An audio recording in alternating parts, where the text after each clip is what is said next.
இயேசுவுக்கே புகழ், மரியே வாழ்க.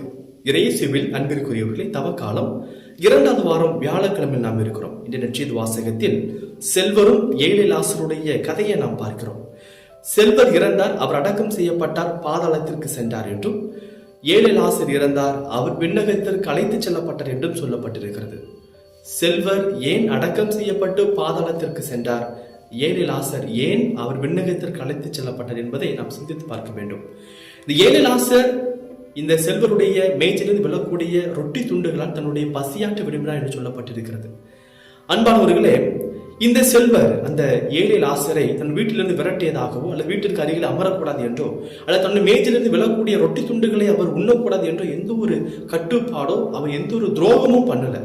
அவர் செய்த ஒரே ஒரு காரியம், அவர் கண்டுகொள்ளவில்லை. இன்னைக்கு விபிலிய அறிஞர்கள் சொல்லுகின்றார்கள், இந்த செல்வந்தர் செய்த ஒரே ஒரு காரியம், அவர் எதுவுமே செய்யல. அதாவது ஏழை லாசருக்கு அவர் உதவியும் செய்யவில்லை, அவருக்கு தொந்தரவும் கொடுக்கவில்லை. எனவே அன்பிற்குரியவர்களே, இன்னைக்கு நாம் சொல்லிக் கொண்டிருக்கிறோம், ஐயோ நான் யாருக்கும் எந்த ஒரு துரோகமும் எந்த ஒரு பாவமும் செஞ்சதில்லை அப்படின்ட்டு. இன்னைக்கு யாருக்கும் எதுவும் செய்யாதது கூட இன்னைக்கு பாவம் தான். கண்டுகொள்ளாமை என்பது அண்டை வீட்டாரோடு மட்டும் கிடையாது. இன்னைக்கு சொந்த வீடுகளிலேயே இன்னைக்கு கண்டுகொள்ளாமை நிறைய நடக்கிறது.